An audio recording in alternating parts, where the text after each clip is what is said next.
usual starting place of the expedition in Africa is the little village of Akeza, in equatorial heat on the mud flats of the Niger River, and we are already over 10,000 miles away from home. Adventurous missionaries, ivory traders, and elephant hunters have used this town as a jumping-off place many times before us, and signs of civilization are apparent. Life is not a game of bridge and an afternoon of tea for the ladies of Africa. They are too busy pounding rice for the next meal. Yet there are light spots in this dark land. Here is a beauty parlor. She doesn't put in permanent waves. She's paid for trying to take them out. Anyway, she's trying to take out something.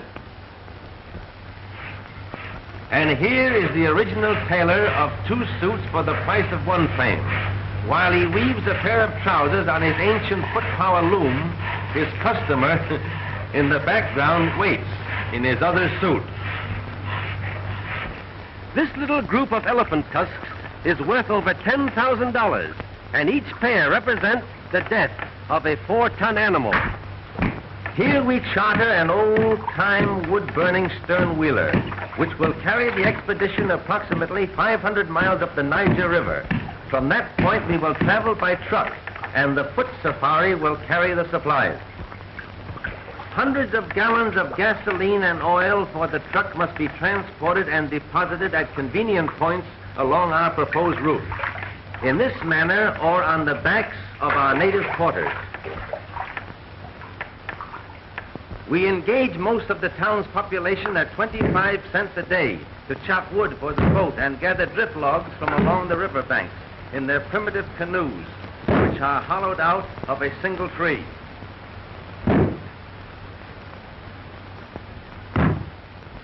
The foot safari of 200 natives are chosen from various tribes, and the immense amount of necessary supplies are divided into small loads, which they can carry on their backs far in advance of the truck and sound equipment.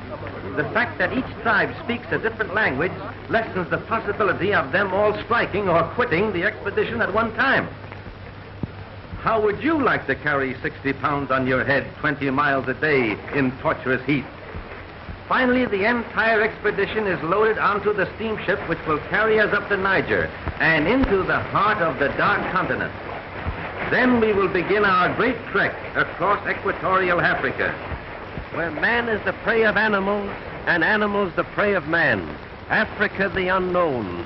The crossing of the Shari River presented a problem until we found a trader with a small portable motor attached to a rowboat. Our own men fashioned a flimsy raft of 3 dugout canoes, which didn't look very safe, but was better than nothing at all. So we put the truck on and took the chance of walking back if anything happened in midstream. Goodbye, everybody. However, many trips landed everything safely, and on the other side we met some lonesome Frenchmen who treated us to wine and a very fine dinner. They were surprised to find that we had come all the way from the west coast by motor. At last we arrive on the edge of the great Ituri forest, in which elephants, the largest of all animals, and pygmies, the smallest of men, are found.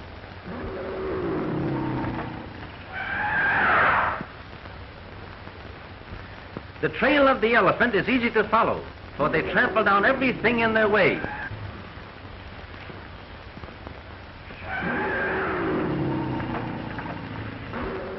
Larger in size, but comparable in bulk to the rhino, elephants differ greatly in brains.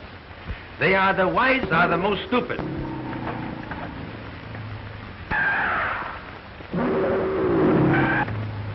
Their sight is very bad, but their scent and hearing are highly developed, making them most dangerous animals to approach.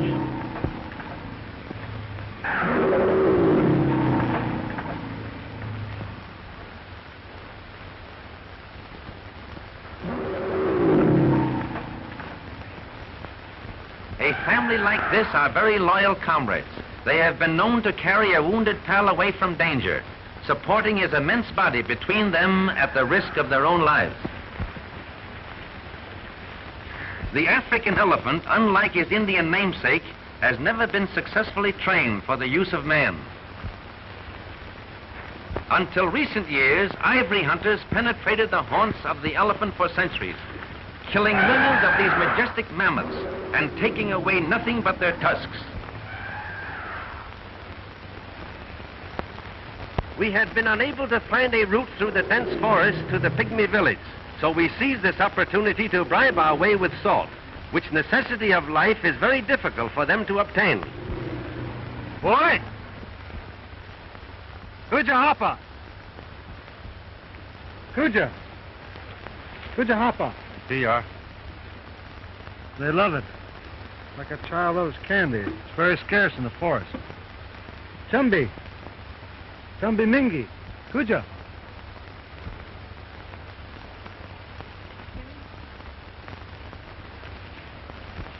Chumbi guinea? Ifa minyara? Yo! Dito! He says he'll take us to the pygmy clearing if we bring plenty of salt. We better bring plenty of water. Something tells me he's going to be plenty thirsty. Finally, our little guide brought us to a clearing in the center of the deep Ituri forest, and hundreds of pygmies came from all directions to greet us. The average height is a little over 4 feet, and they rarely weigh more than 75 pounds, but they are well proportioned and comparatively strong. This is the smallest tribe of people in the world.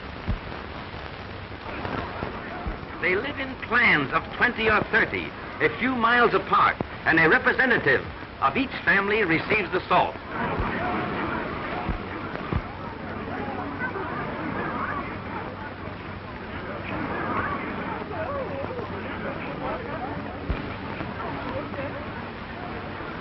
The clan leaders are in turn ruled by a great king who occupies his throne through blood succession, just like the crowned heads of Europe. He is honoring us by coming in from the depths of his forest capital. We wanted to pay our respects to His Majesty there, but the darkness in the interior makes photography impossible, and the king graciously offered to come to us in the clearing. He is comparatively young, and both he and his subjects show character and intelligence. In this, they differ from most of the other African tribes. Besides supplying music for the dance, these great tom-toms boom out messages in a code similar to our telegraphy. Everybody dances in Pygmy Land, and their chanting, while not particularly harmonious, has a fast rhythm that makes the feet want to do things. These are the original hot dogs. The Pygmies have practiced companionate marriage for centuries, long before Judge Lindsay was ever heard of. If a marriage doesn't take after a year's tryout, they start all over again with a new wife. No one is allowed more than one wife at a time, except the king. He gets 2 for safety's sake, to ensure a son and future king. These are the queens. They are very modest and shy when the king is around. According to scientists who have made a study of the past history of this race, the pygmy is not really a Negro, and their faces certainly show a great similarity to nearly every other nationality in the world.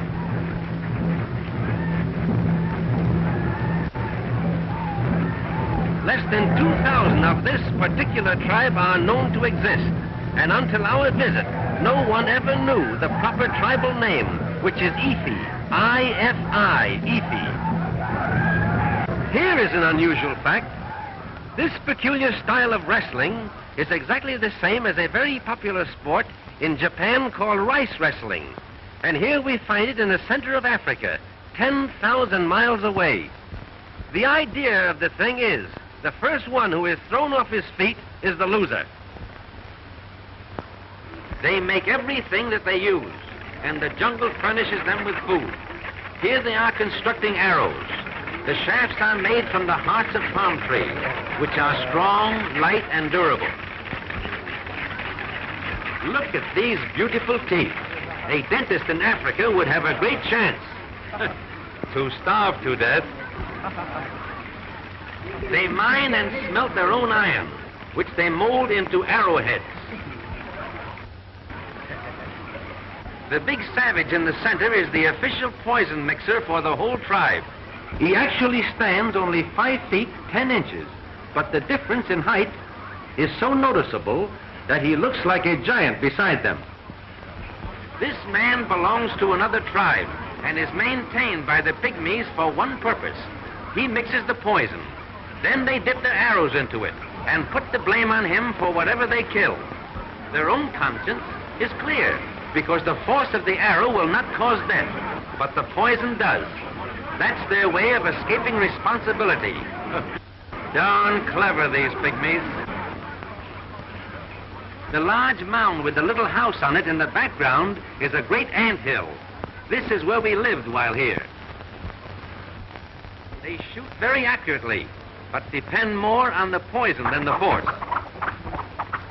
By their fat tummies.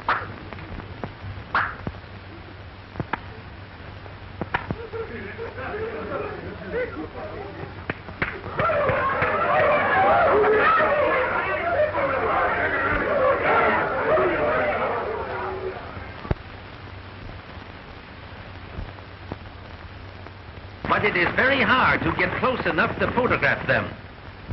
Any unusual noise on the sounds of every description. A cheetah slinks off, uttering his odd bird-like call. Unusual and rare baby bat-eared foxes run for their dugout, where they huddle close together and cry plaintively in fear for their lives.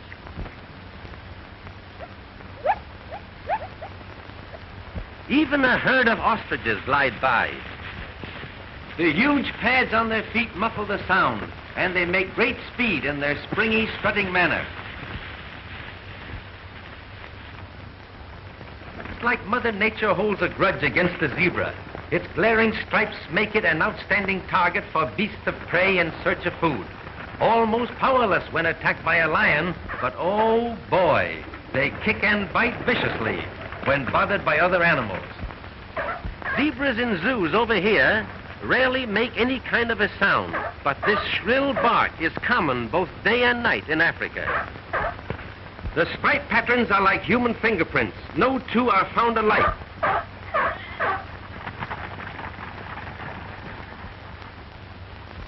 They are often found grazing in company with a herd of topi, which are similar to a large American deer. These two widely separated species often fight together against their common enemy, the lion. The ripples across the picture in the background are heat waves, for it is 130 in the shade, and we never found much of that. Not the least bit camera conscious, just a born actor. His relations are running out on him. I don't know whether he's calling his mother or his father, but I guess he wants his mama.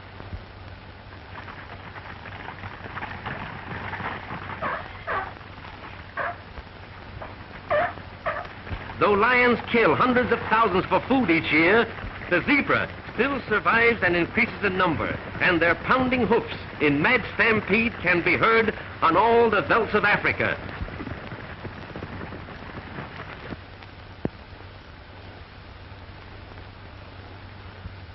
Oh, the original rubberneck. You can't get close to a giraffe without him seeing you, but their curiosity is stronger than their fear, and often they'll stand 100 yards away and gaze steadily down at you. They are natural-born reachers. They will drink every day if near water, but they can get along without it for weeks at a time, thereby making a monkey out of the camel. A full-grown giraffe is the tallest animal on the face of the earth, often standing nearly 16 feet high. Hunters rarely kill these harmless monsters, but the natives often do, for the hide makes a bullwhip 30 feet long without a break.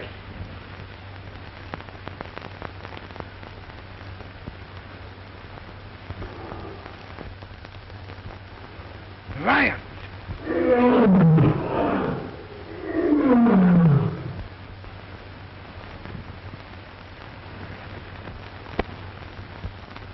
But these two lions are stuffed with food and lazy. They're just looking for a shady place to snooze. But Mr. Giraffe doesn't trust them. He just remembers a very important business engagement elsewhere. For such awkward bodies, they can make great speed, sometimes traveling as fast as 40 miles an hour. Our microphone registers only the hoofbeats. For giraffes, having no vocal cords, cannot utter a sound. They're just naturally dumb. But not quite as dumb as the yokel who first saw one in a circus and said, "There ain't no such animal."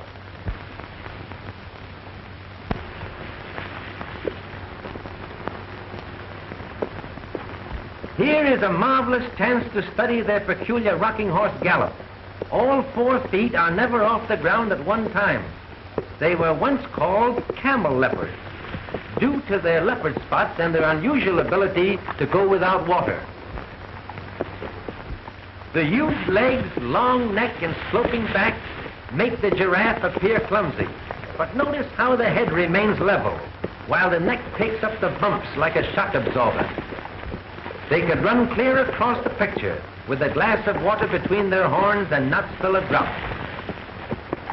Once underway, these great runners are hard to stop, and they have often hung themselves on the telegraph wires of the new railroad, which has been started from the Indian Ocean coast.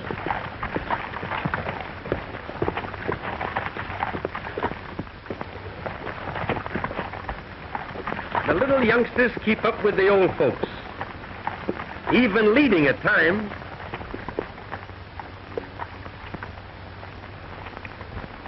Here is a sure enough neck-and-neck race, with the little fellow trying to hitch on behind. If he only had sense, he'd grab that tail. Flamingos by the million. Each bird stands nearly 4 feet high and weighs about 30 pounds, but the flesh is odorous and unfit to eat. It looks like the parade of the wooden soldiers.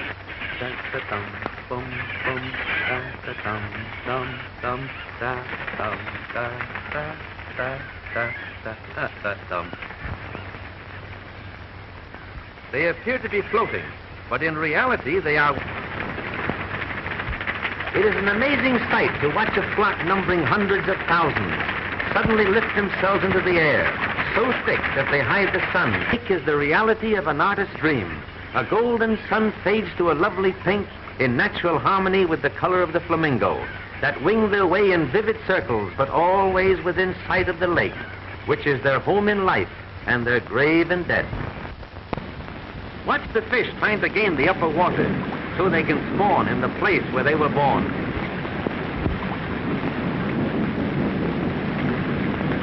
Oh, how would you like to have that baby on your hook? 50 miles below the falls, the Nile spreads out into a flat, virgin wooded valley. Unusual trees such as this dot the shores, and in the interior, a short distance, are almost impassable papyrus swamps. It is here that the famous tsetse fly, which causes sleeping sickness, breeds, and the far-famed white rhinoceros makes his home. Here he is, the square-lipped or so-called white rhino. He is much larger than the common black variety, and less than 200 are known to exist. Gosh, that's a big one. What do you think he weighs? Oh, about 3 tons. Gee, all bulk and no brains.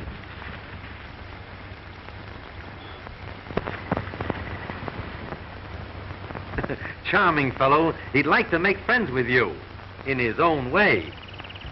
Thick-skinned and bad-tempered, this most weird survivor of prehistoric animals is rapidly becoming extinct. The horns are not bone, but consist of thickly compressed hair, which is valued at 3 times the price of ivory because it is shipped to China, where it is considered the greatest of all medicine cure-alls. Impala, Impala, the most graceful of all the antelope family. They always travel in herds of 100 or more through a park-like country. I'll make him show some action. Be careful. Don't hit him. I won't. When frightened, they jump, much like a kangaroo, but infinitely more graceful. The natives call this the dance of the impala, but we call it the dance of the leaping linas.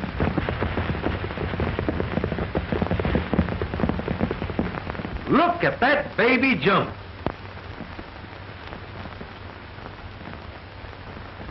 If you notice, folks, the one without a hat is a distant relative to the Mexican jumping bean. No authority seems to know why the impalas jump. It's just another of those unexplainable mysteries of African animal life. When they stop, no amount of outside interference can stop them again.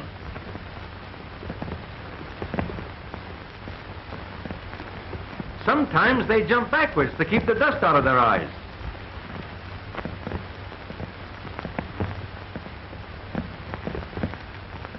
They almost seem to have wings as they literally glide through space. Their lithe bodies sail through the air for as much as 40 feet in a single jump, and 12 to 15 feet high, but sometimes higher in the spring.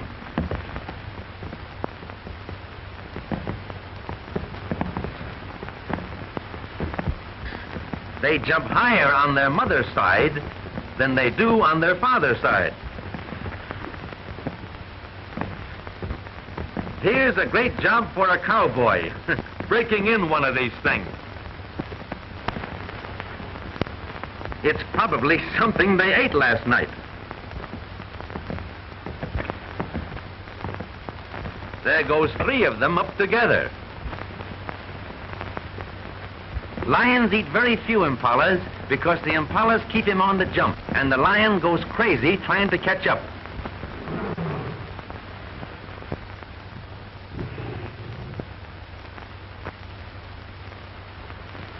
Like a buffalo, they act like a cow and make a noise like a lion, all of which means that something went wrong somewhere. With their shaggy manes and heavy forequarters, they remind one of the American buffalo, but only at a distance, for they are much smaller. They always roam through fairly open country in great herds, and when the sun is in back of them, their white beards make them visible for miles. Though they have a placid cow-like expression, they will charge without notice, and fight together have been known to kill a lion. Dozens of them huddle under one small tree to escape the terrific heat, for shit is scarce.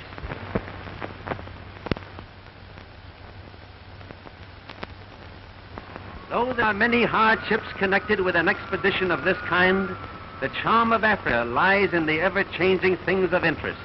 You never know what to expect just around the corner. Paul! What is it? Look at those big grasshoppers. Grasshoppers nothing. Those are Abyssinian locusts. The whole veldt will soon be black with them. We'll have to cover everything up. Come on. Go and get that camera, quick. Charlie, you have to cover that truck with the cameras and tie it down tight. All right. Yango!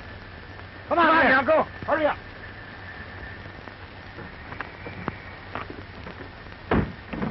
Get a hold of that crap, quick. Come on, pull it right down. Come on with that camera. I'll help them on the truck. Get over there, get this rope. Go on around there, Mickey. Hurry up. You got it? Tomorrow I will bring locusts unto thy coast, and they shall eat every tree which groweth for you out of the field. This tremendous swarm is just such a visitation of locusts as Moses called down to punish the wicked Pharaoh of Egypt 3,500 years ago. They'll be on us in a minute. Let's photograph them from the inside.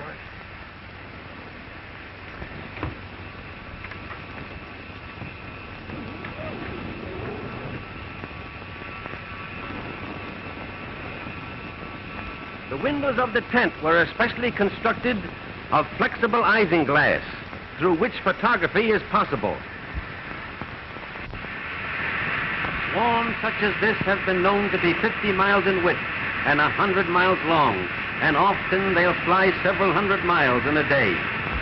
They strike terror into the hearts of man and beast, and natives in a stricken territory watch with feverish anxiety as the creatures fly overhead, praying that they will continue their flight without alighting to devour their crops and ruin their food supply.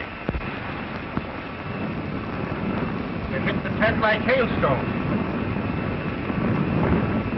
Are the boys safe? Yes, I put them in the cab of the truck. Like an enormous storm of black flakes, they cover the earth in a ravenous horde, eating every bit of grass in their path. Every animal leaves the stricken area, and hundreds die in their frantic efforts to shake off the pest.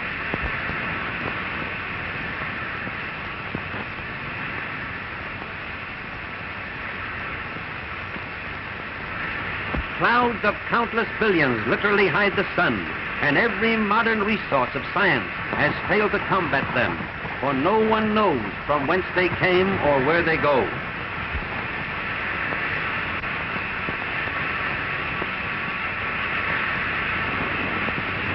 Hand of a higher power, the wildebeest know by instinct that the only way to escape disaster is by taking a course at right angles to the wind, because the locusts fly with the wind. It is estimated that there are about 60,000 locusts to the square yard, and a swarm such as this covers millions and millions of square yards. Unlike the Bible plague of old, the present plague is no respecter of race, creed, or country.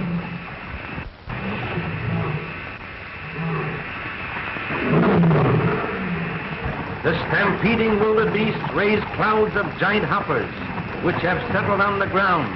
The frantic animals must travel more than 50 miles through insect storms before they can eat or drink again.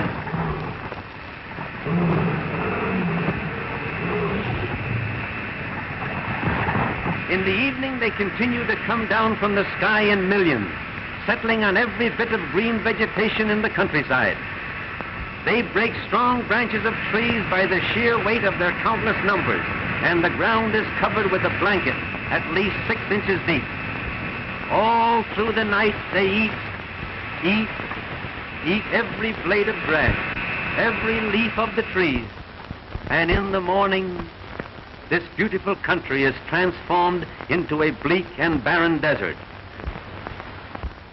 To our knowledge, we are the first in the history of motion pictures to record and photograph this phenomenon of nature.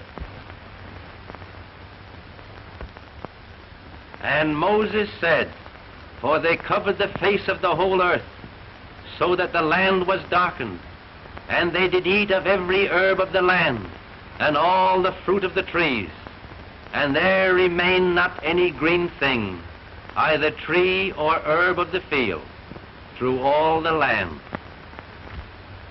With their crops and food supply ruined overnight, whole tribes of natives have been caught in a scourge like this, to die of starvation before they can get out of the devastated area.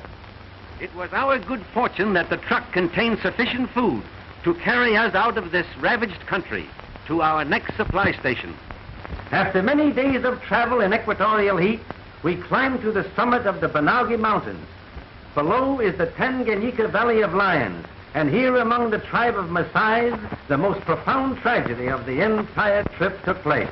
And here in the shelter of a great rock, the Maasais build their manyatta, or thorn-enclosed village, which houses the old men, women, and children of this famous cattle-raising tribe.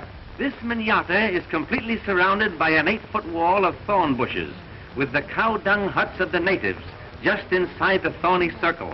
This peculiar construction is a protection against night-prowling lions. In the evening, the entrance gate is also plugged with the thorn bushes, and the cattle are herded into the center, where they are comparatively safe through the night of marauding lions in search of food. The whole assembly is only a temporary city, for when the grass is gone from the nearby fields, the entire tribe moves to a new location. A Maasai prizes his cattle rather more than his wives, and he has about the same number head of each. Both are traded in regularly, and the prices vary according to the supply and demand.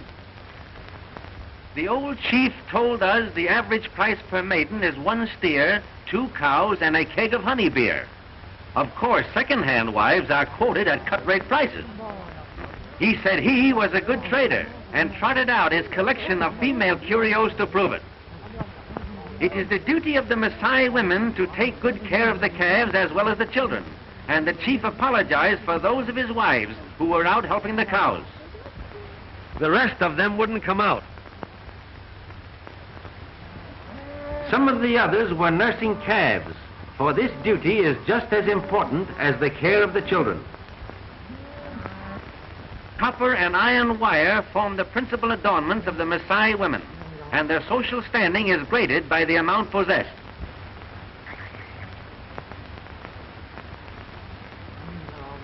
Some of the favorites can hardly lift their arms because of the weight of the many metal rings, for which the fond husband has traded his precious cattle. The cattle spend the night in the circle of thorns, and at daybreak they are turned loose to graze on the plains. No Maasai ever eats meat. They live entirely on an atrocious curd made from milk and blood, both of which are drawn from the cows. Even in times of starvation and drought, they die by hundreds rather than eat the meat of the cattle, which they persist in treating as ornaments.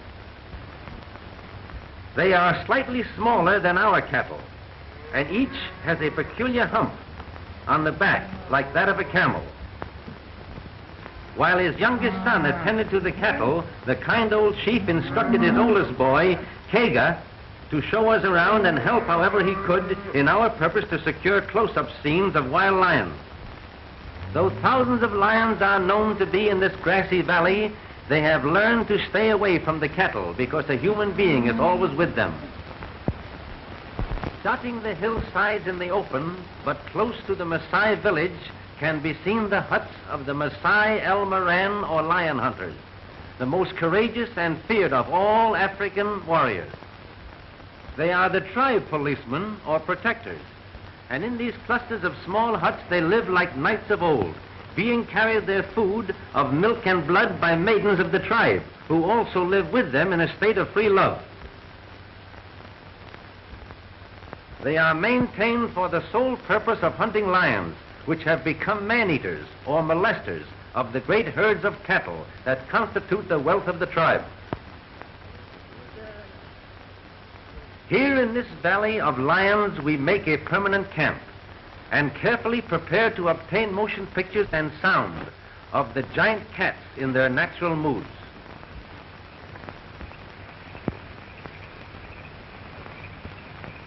You know, this reminds me of a duck blind back home. That's practically what it is, except that we're hiding a camera instead of a gun. Kega, our Maasai boy, had chosen the location of our boma, or thorn bush protection, near a stone salt lick where a group of lions were in the habit of coming. On his ant-hill throne he scans his realm, always in search of an unwary wildebeest, zebra or warthog, which will afford a target for his hunting skill or satisfy his enormous appetite. They prefer zebra meat to any, and kills like this are to be seen nearly every day. Next to the zebra, harmless gazelles make easy prey for even the smallest of the killers. A hungry lion will stalk and kill any animal it sees, and there are few, with the exception of the rhino and elephant, which are comparatively safe.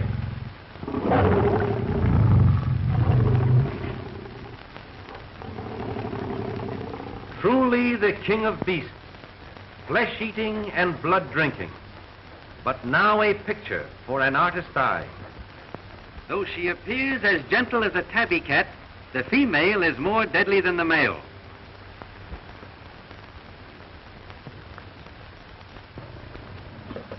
Look, she sees us. It's quiet. Look out. Here is a remarkable photograph. 2 lions have made a wildebeest kill, and the herd can be seen in the background, even before they had a chance to get away.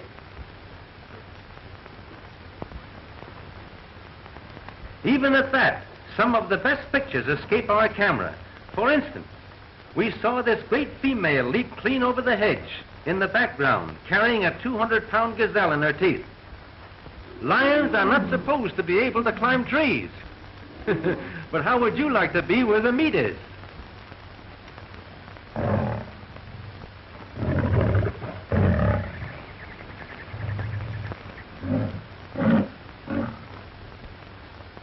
The heat at all times is almost unbearable to both man and beast. In the middle of the day, when the sun is white hot, they huddle under scraggly trees for what little shade there is.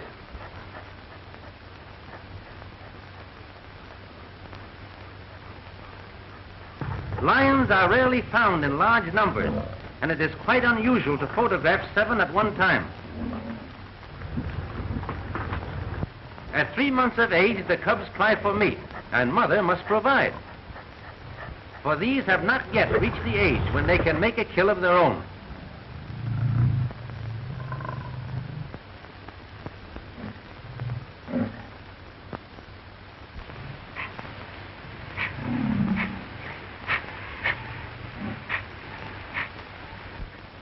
While we were in the boma, the lions inspected our truck, even attempting a small attack on this unusual stranger.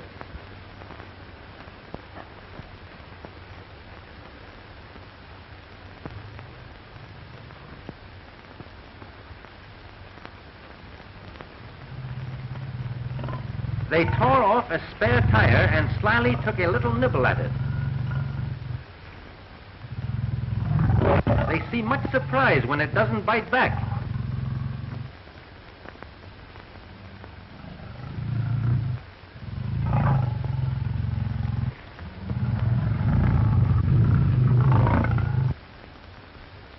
There is a widespread belief that lions live in the jungle, though the truth is just the opposite.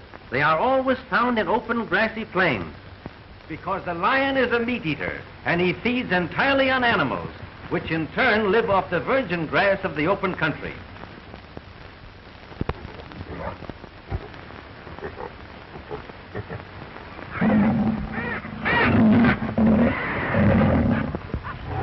She carries this 200 pounds of dead weight like a house cat would a mouse.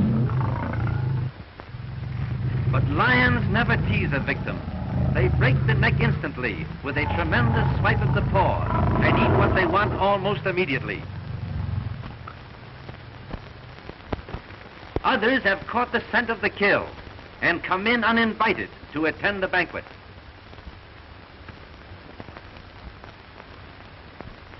Shooting the prowlers of the plains with a camera is much more difficult than with a gun and brings one in closer contact with them.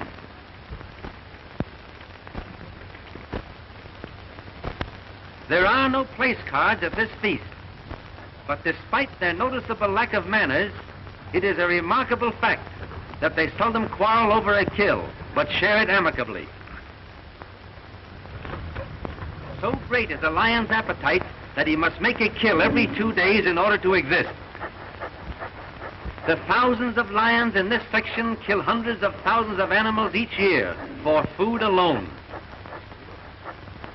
In their natural state, active lions are seldom found with great shaggy manes like those in a zoo, because the long hair is caught on bushes and torn by the thorn trees.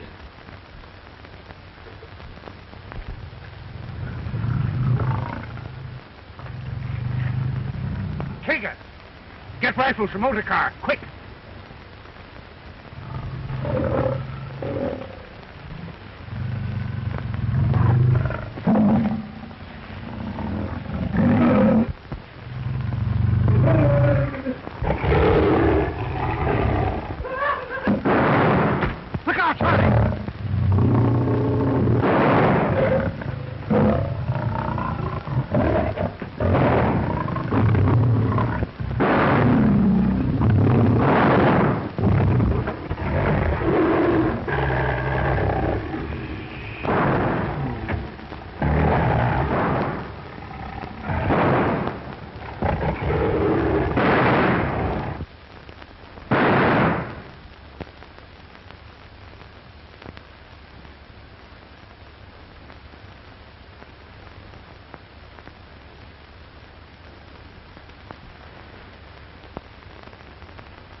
The boma!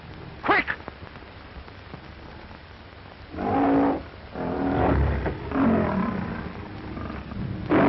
One big male even followed us toward the boma. It is very interesting to watch a lion shy at the sight of thorn bushes when he will charge straight at a firing revolver. After reloading our revolvers, it was useless to continue the battle because it was already too late to do anything for poor Kaga.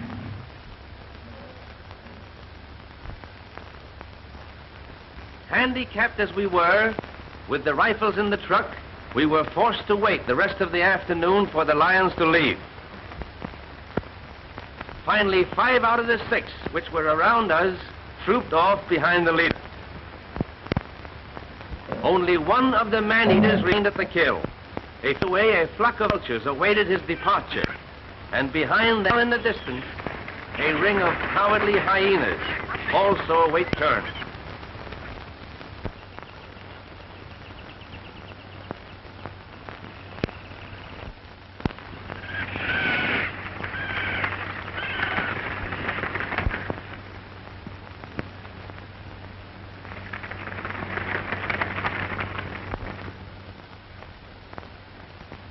It's going to be tough to tell the poor old chief about Kaga.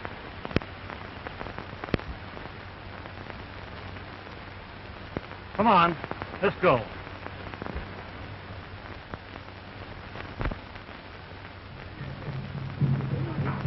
The code of savage, a for a life. The council of the elders are meeting to decide which of the younger warriors shall be sent out after the lion. They have long been accustomed to kill with the spear, lions which are man-eaters or Malay cattle.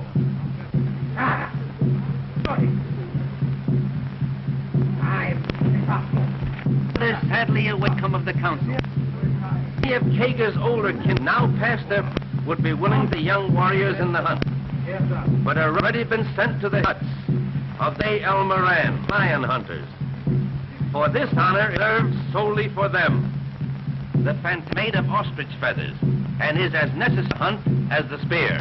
The Maasai El Moran love a battle, but not all of them are allowed to go on the hunt. Great honor, and the chief only take along those chosen by the council.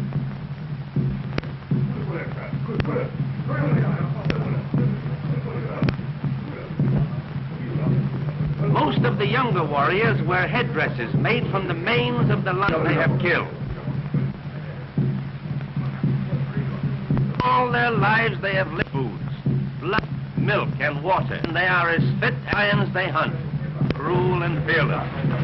They let us come along to photograph the hunt, only on our solemn promise not to shoot the lion.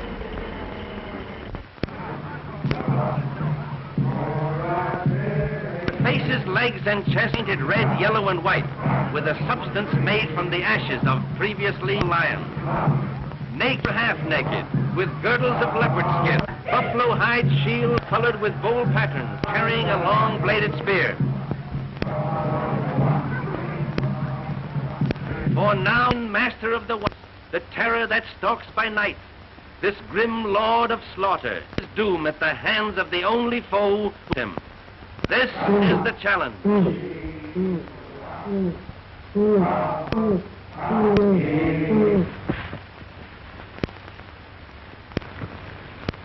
They in unison, the sun, and moon fierce singing builds up a furious wrath at the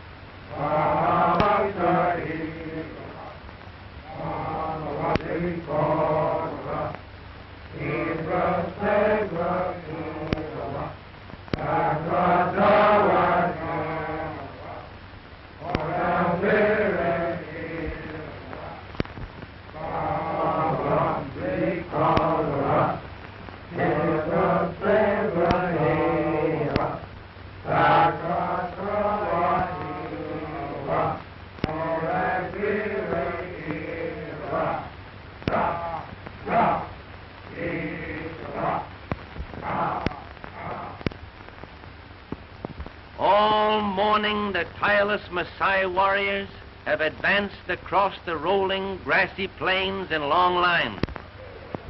beating across a circle 12 miles in diameter, lithe panthers, their great muscles rippling under their smooth, dark skin.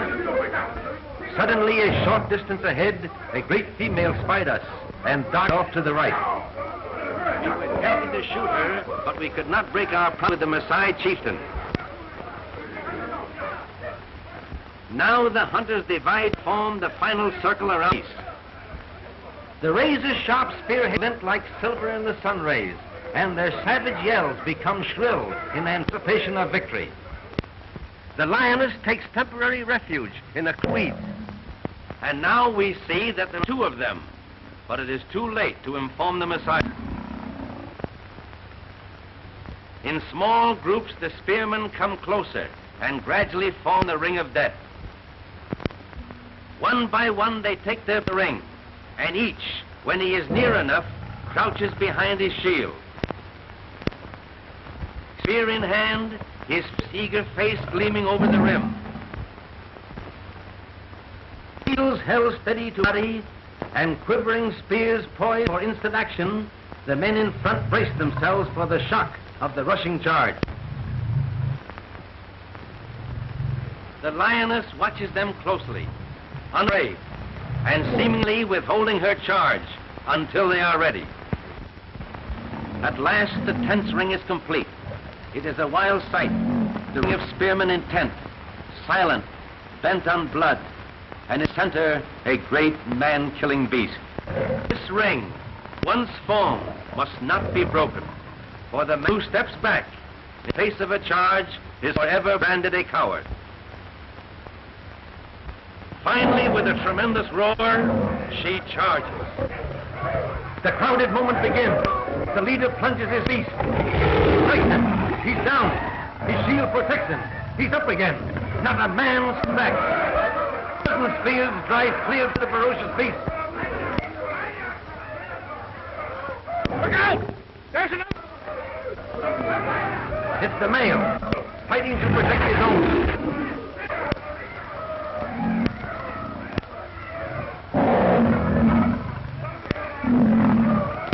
Look out! He's got another one. Quick as lightning, the spears flash again. Even as he falls in death, he bites at the spear.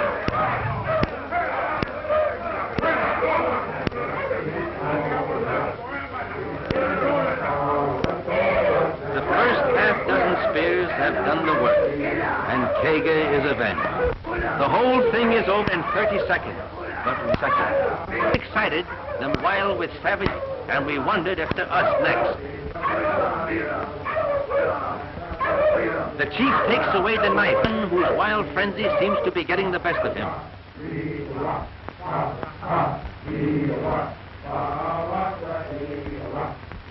Strange to say, the victors appear unhappy over their victory, for the lion is symbol to them of everything great, and they worship his power with deep respect.